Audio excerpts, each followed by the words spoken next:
Nag-live-in na po, nagsama na po siya sa babae.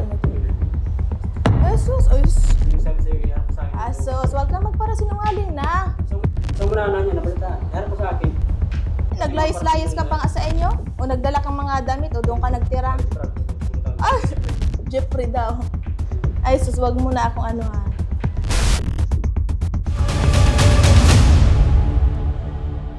Nung unang anak namin, masaya po kami. Tapos biglang nagbago siya nung nagdating yung pangalawa namin anak. Bakit daw? Inaano niya ako na may ibang lalaki daw. Yung pala, kabaliktaran, siya po ang may ginagawa. Nahuli niyo po ba ito si Wendell na may iba pong...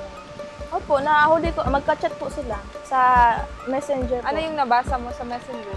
Tawagan pa po nila ay Miss D. Doon ko na po napag-desisyon na iwanan siya at wala man din po kaming kahit mag-stay kami dito sa bahay niya, ay wala man siya. Hindi man kami inuuwian. Alam ba to ng ni Wendell na umalis kayo? Alam po, pero wala siyang pakialam. Kasal sa isa't isa. Nanumpang magsasama sa hirap at ginhawa. Ngunit sa isang pagkakamali, ang tiwala ay tuluyang nawala.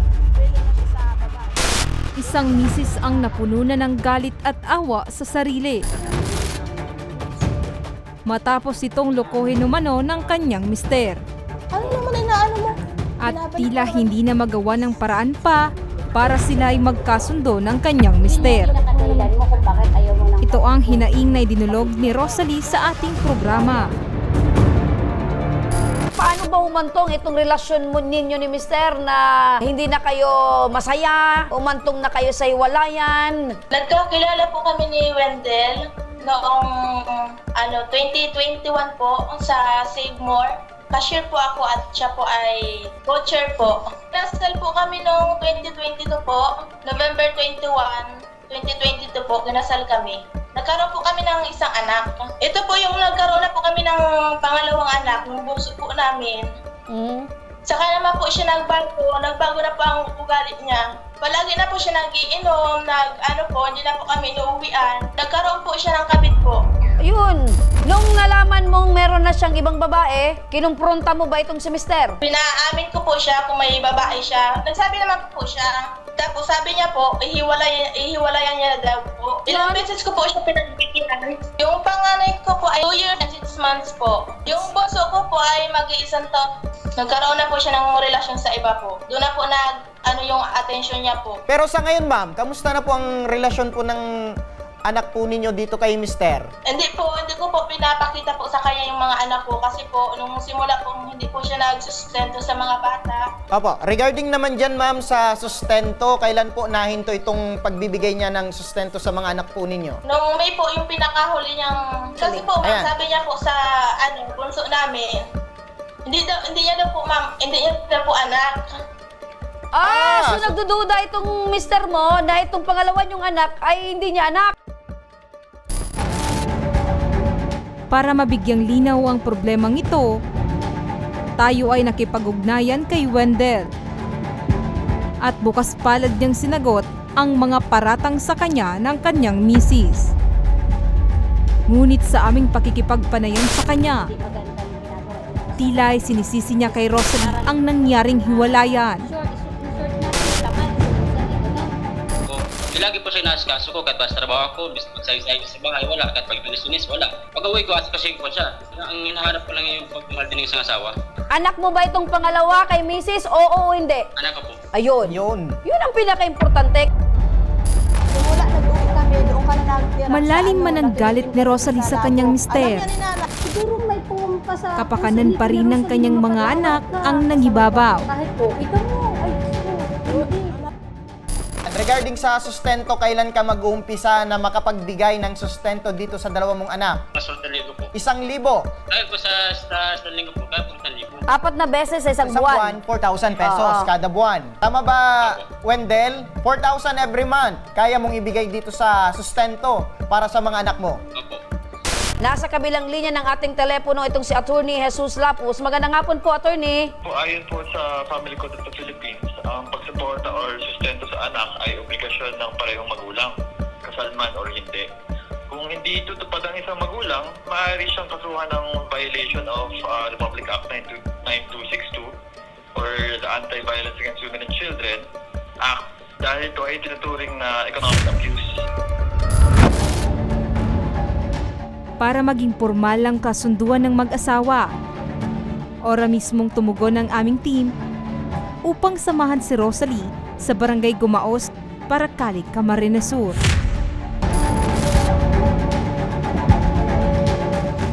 At sa kanilang muling pagkikita, ipinagdiinan palalo ni Wendell ang kakulangan umano ng kanyang asawa. Pamilya mo. Gana po ata yan ang yaya. Mo ni minsan Wendell na na ayusin ang pamilya mo simula nung umalis na si Rosalie. Alam mo, napakahirap, lalo na bagong panganak yung asawa mo yan. Ang hirap kumilos, yung puyat sa gabi, sa pag-aasikaso sa mga bata, dalawa yung inaasikaso niya. Tinutulungan. Kaya sana, kayo naman Naano din ka mga sa lalaki. sa inuman biglang- mo. Sana naman kayo mga lalaki, isipin nyo din naman yung sitwasyon ng mga babae. Kaya nga, minsan yung iba, nagkakaroon ng postpartum dahil dyan. Hindi gayon dapat ang kaisipan ng isang lalaki, lalo na may mga anak ang liliit. Buti sana kung ang lalaki. Napakababaw sana ng dahilan mo para magsabihin na na ayaw mo na, bitawan na yung relasyon ninyo. Ilang punta po talaga yun. Ang babaw niyan. Hindi lang yung mas marami pang mga pagsubok ang dadating sana sa inyo kung talagang matibay yung pundasyon ng pagmamahal mo sa asawa mo. Hindi pa rin maayos. Hindi niya Habang si Rosalie naman wala yan yung babae. ay nanindigan at inilatag din ang kakulangan umano ng kanyang mister. Ha? Kasi ang gawa mo doon sa inuma, sa barkada, inuuna mo pa, tapos uuwian mo kami, ano oras mo kami uuwian? Nakikita mo Hating yung- gabi. Ang palitan ng paninisi ng mag-asawa ay tila ay kinagigil na ng bossy officer. Nakikita mo yung hindi magandang ginagawa ni Rosalie, sabi mo, is parang in short natin, tamad si Rosalie, ganon. Oh, ikaw nga daw, ganon ang ginagawa. O, ibig sabihin, parehas kayong may pagkukulang, may pagkakamali. Ipinapaalala ko sa'yo, isa puso, isa isip mo, Wendell. Si Rosalie ay handang tanggapin ka once na ikaw ay magbabago. Tama ako, Rosalie? Kasi gusto niyang maayos yung pamilya ninyo. Sa totoo lang, iba na ang pamilya mo kay mama mo, nakabukod ka na dapat.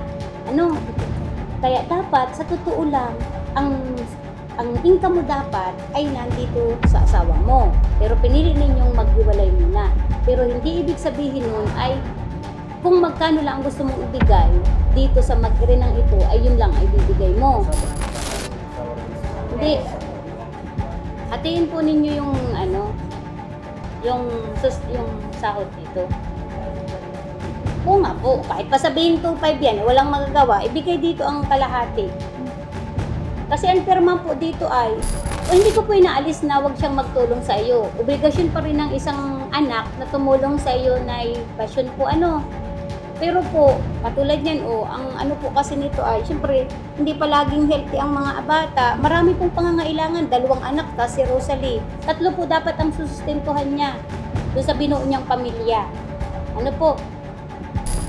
Kaya kung may extra lang sana na pwedeng ibigay, yun lang po sana. Pero priority niyang susuportahan ay yung tunay niyang pamilya ngayon.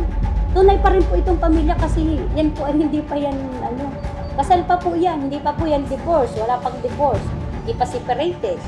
May obligasyon po siya na suportahan itong mag-irinang ito. Kaya kung if ever man na may bibigay siya sa iyo, kunting lang po, ipa-priority niya itong 3. Payag ka na, hati na lang. Hati po talaga. O hindi, hati. Hindi ko man sinasabi na kung sabi ko baga, depende sa sahod mo sa isang linggo. Hahatiin mo. Payag naman na si Rosalie. Hati.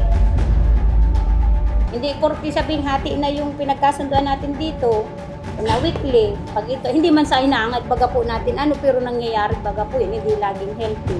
Ipoprovide mo pa rin yung pangangailangan bilang ikaw ang pagdidi pamilya. Bilang ikaw yung ama ng mga bata at bilang asawa ka pa rin ni Rosalie.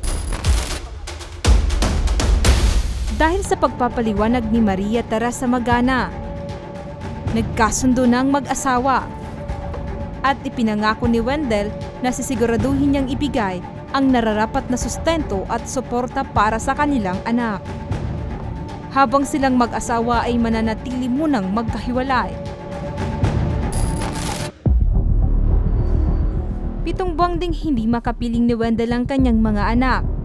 Kung kaya't, nang magkaroon muli siya ng pagkakataon, isang mahigpit na yakap ang kanyang ibinigay sa kanyang anak. Ngunit ang masakit na realidad, tila hindi na siya nakikilala ng kanyang anak.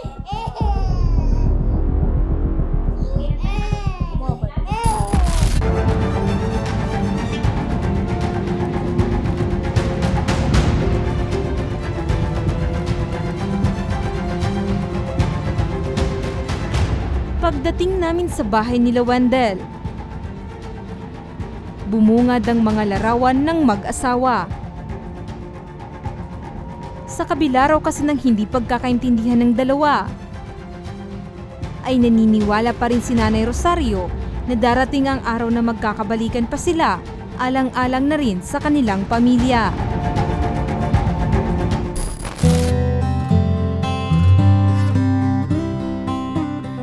Ano yung pangako niyo sa isa't isa? Na magsasama sa hirap at ginawa. Tapos ngayon ma'am, sa nangyari sa pamilya mo, gaano po ba ito kasakit para sa isang ina na ayaw mo makita na lumaki yung mga bata na walang ama? Paano ito kasakit na? Siyempre po, bilang isang ina, masakit po talaga. Pangarap po sa mga anak mo, masayang pamilya. May ama sila, may ama yung mga anak ko. Ayoko ng broken family. Ayaw niya po maging buong pamilya namin. Wala po siyang ginawa sa pamilya namin. Hinayaan niya lang na maghiwalay-hiwalay kami. Kasi may sarili siyang kaligayahan. Sarili niya lang iniisip niya. Paano ma'am na saan ka humuhugot ng lakas na para kayanin ito? Kasi di ba, in-expect mo ba ito na mangyayari sa... Hindi ko po talaga Kala ko nung kinasal na kami, magiging masaya kami kasi kasal na nga. Sa kabila ng sakit at galit na idinulot ng maling desisyon, ang pagmamahal ni Rosalie ay tiyak na mananatili pa rin para kay Wendell. Kung magbago siya, tatanggapin namin siya. Gusto mo pa rin mabuo yung pamilya mo? Willing Opo. ka? Siyempre naman po, lahat naman po na pamilya, gusto buong pamilya. Nagpapasalamat pa ako sa Tabang Ora mismo. Ngayon po ay parang naanoan ako ng tinik sa dibdib ko. Ngayon po ay nakakahinga na ako ng maluwag.